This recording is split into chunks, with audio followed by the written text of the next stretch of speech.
उठाओ, बोलो आज का वचन मेरे लिए हो, मेरी जिंदगी को बदलने के लिए हो।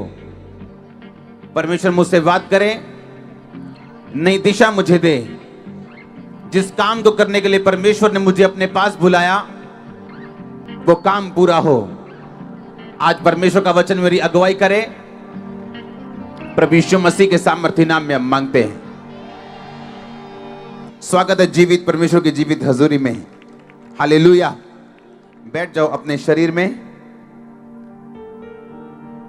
अपनी बाइबल को उठाओ अपने हाथों में। यह वचन मेरे शुद्ध रहने का आधार, मेरे जीवित रहने का आधार है। मैं अपने उद्धार में बना रहता हूं जब वचन में बना रहता हूं। अंगीकार करो अपने हाथों को उठा के बाइबल के साथ।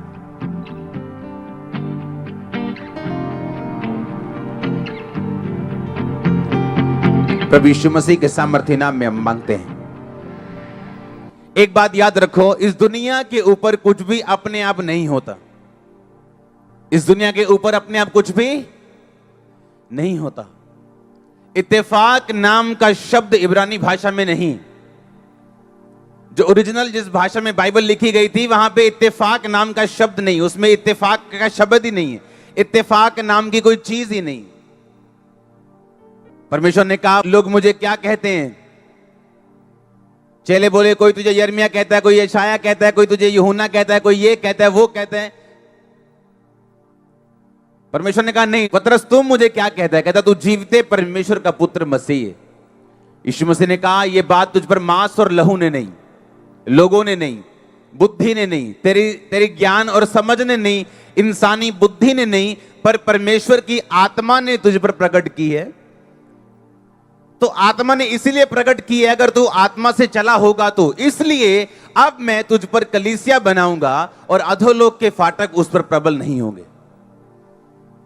तूने जो मुझे पहचान लिया, इस कारण स्वर्ग से तुझ पे एक ग्रेस आएगी जो तेरे लिए थी नहीं, पर तेरे आत्मा में चलने के कारण तुझ पे दी जाएगी। क्योंकि जो कलीसिया का अगुवा होने के लिए जो चुना गया था, जो प्रेरितों का अगुवा होने के लिए चुना गया था, वो यहूदा इस्करियोती था, पतरस नहीं था। क्योंकि उत्पत्ति की पुस्तक 49 में लिखा कि व्यवस्था देने वाला यहूदा से कभी भी अलग नहीं होगा। और वो यहूदा इस्करियोती था जिसके ऊपर ये भविष्यवाणी पूरी होनी थी, पर वो अपनी भविष्यवाणी के अनुसार लड़ा नहीं, चोरी में चला गया, चकारी में चला गया, चालाकी में चला गया और मर गया। क्योंकि जो परमेश्वर ने आपके लिए सोचा वो अपने आप पूरा नहीं होता जब तक आप उसके लिए लड़ते या प्रार्थना नहीं करते। पौलुस ने कहा मेरे बेटे तिमुथियुस, जो भविष्यवाणियां तुम्हारे विषय में की गई हैं उनके अनुसार अच्छी लड़ाई को क्या कर, कि आराम से बैठा रहे, कि इंजॉय कर, कि मजे ले। कहता लड़ाई लड़, फाइट कर। तेरे विषय कुछ भविष्यवाणी की गई, तेरे विषय कुछ आत्मा ने बोले, कोई परमेश्वर तेरी लाइफ में कुछ चाहता है, पर वो अपने आप पूरा नहीं होगा। You have to fight. तेरे को फाइट करनी है और जीतना है। और फाइट करने का मसा यीशु मसीह के नाम में ग्रहण करो। और फाइट करने का मसा यीशु मसीह के नाम में ग्रहण करो। और फाइट करने का मसा ग्रहण करो यीशु मसीह के नाम में। और फाइट लोगों के साथ नहीं करनी। कुछ लोग लोगों को मारते पीटते हैं, बोले हम फाइट कर रहे हैं खुदा के लिए, हम फाइट कर रहे हैं, और मार के वीडियो बना लेते हैं उनके, बोलते हैं हम फाइट कर रहे हैं। तो मांस और लहू से नहीं, किससे फाइट कर रहे हो? शैतान से, अंधकार की शक्तियों से। शैतान आपकी कमजोरियों को जानते हैं। पुराना शैतान है, बहुत सालों पुराना, उसे एक्सपीरियंस है। हजारों सालों से इंसान को, इंसान की कमजोरियों को, उसका गिरना और उठना देख रहा है, उसे सब मालूम है। इसलिए प्रभु यीशु मसीह के पास आके बोला इन पत्थरों को बोलिए रोटियां बन जाएं। उसने सोने का लालच नहीं दिया, लड़की का लालच नहीं दिया, क्योंकि उस समय यीशु मसीह को भूख लगी थी। इंसान की प्रेजेंट नीड क्या है, आपकी वर्तमान की जरूरत क्या है, शैतान उसे जानता है और उसी के हिसाब से आपको परखता है। उसे मालूम है ये बंदा पैसे में नहीं गिरेगा पर लड़की में गिर जाएगा। उसे मालूम है लड़की में नहीं, व्यभिचार में नहीं गिरेगा पर लालच में गिर जाएगा। उसे मालूम है लालच में और लड़कियों में नहीं गिरेगा, ये चुगलियों में गिर जाएगा। उसे मालूम है। और बाइबल कहती जो आपके लिए बोला गया, जो आपके लिए प्रभु के द्वारा रखा गया, उसे पूरा करने के लिए आपको फाइट करनी पड़ेगी। बाइबल की एक भी हीरो को ले लो। पतरस प्रधान इसलिए बना, इसलिए वो अगवा बना क्योंकि उसने कुछ किया था। मरियम ऊपर से उतरी हुई फरिश्ता नहीं थी, पर इसी दुनिया में रह के, पाप से भरी हुई दुनिया में रह के और यंग लोगों की दुनिया में रह के भी वो असली वाली कुंवारी थी, आजकल वाली नकली कुंवारी नहीं। हां, रियल वर्जन, रियल कुंवारी थी। और बाइबल कहती जब परमेश्वर ने उस पे दया की और दूत बोला तू पुत्र जनेगी, तो लिखा जब बेटा हुआ तो उसने स्तुति गान गाया कि परमेश्वर ने अपनी दासी की दीनता के ऊपर क्या की।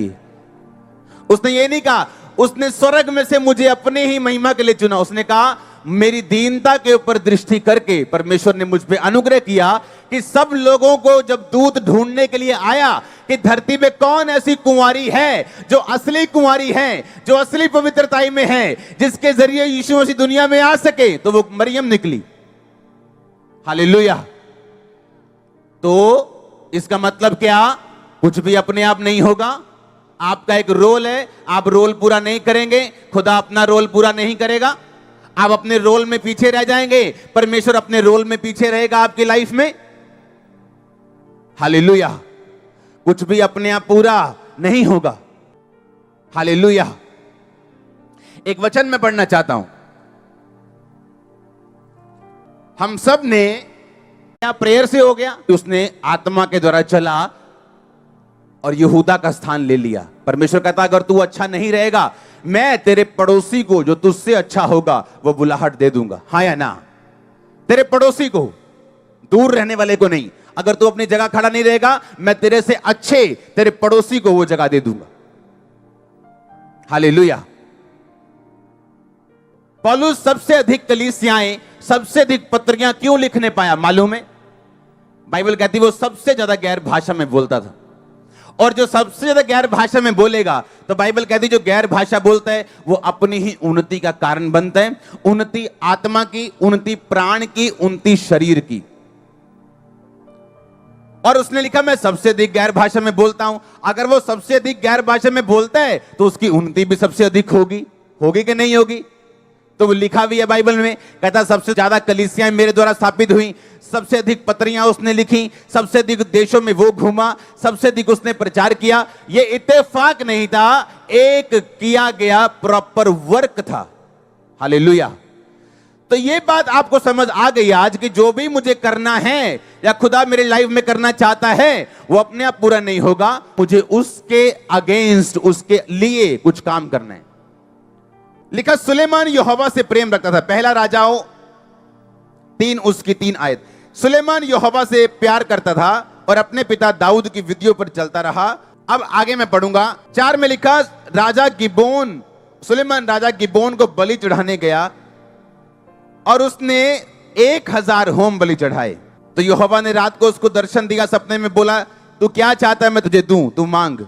मैं 7 आयत पढ़ूंगा। उसने कहा मेरे परमेश्वर तो अपने दास को जो मेरे पिता दाऊद के स्थान पर राजा बना है, मैं छोटा लड़का हूं जो भीतर बाहर आना जाना नहीं जानता हूं। फिर तेरा दास तेरी चुनी हुई प्रजा के बहुत से लोगों के मध्य में है जिनकी गिनती नहीं हो सकती क्योंकि वो बहुतायत से हैं। तो तू अपने दास को प्रजा का न्याय करने के लिए समझने की ऐसी शक्ति दे कि मैं भले बुरे को परख सकूं, क्योंकि कौन ऐसा है जो तेरी इतनी बड़ी प्रजा का न्याय कर सके। इस बात से प्रभु प्रसन्न हुआ कि सुलेमान ने ऐसा वरदान मांगा है। तब परमेश्वर ने उससे कहा इसलिए कि तूने ये वरदान मांगा, न लंबी आयु, न धन, न शत्रुओं का नाश मांगा, परंतु समझने के विवेक का वरदान मांगा। इसलिए सुन, मैं तेरे वचन के अनुसार करता हूं, तुझे बुद्धि और विवेक से भरा हुआ मन देता हूं, यहां तक कि तेरे समान ना तो पहले कभी हुआ ना बाद में कोई होगा। सब बोलो आमीन। पहला राजाओं 4:29 आयत 29 में लिखा परमेश्वर ने सुलेमान को बुद्धि दी, उसकी समझ बहुत ही बढ़ाई, उसके हृदय में समुद्र तट की बालू के किणकों के तुल्य अनगिनत गुण दिए। सुलेमान की बुद्धि पूर्व देश के सब निवासियों और मिस्रियों की बुद्धि से भी बढ़कर थी। उसने 3000 नीति वचन कहे, 32 आयत, 1005 गीत कहे। उसने लबानोन के देवदारुओं से लेकर जूफा तक के पेड़ों की चर्चा की, पशुओं, पक्षियों, रेंगने वाले जंतुओं, मछलियों की चर्चा की। देश देश के लोग, पृथ्वी के सब राजाओं जो सुलेमान की बुद्धि की कीर्ति सुनते थे, उसकी बुद्धि की बातों को सुनने के लिए आया करते थे। सब बोलो आमीन। पहला राजाओं 5 उसकी 3 आयत में लिखा, मेरा पिता दाऊद और परमेश्वर यहोवा के नाम का एक भवन इसलिए ना बनवा सका क्योंकि वह चारों ओर लड़ाइयों में तब तक उलझा रहा जब तक यहोवा ने उसके शत्रुओं को पांव तले ना कर दिया।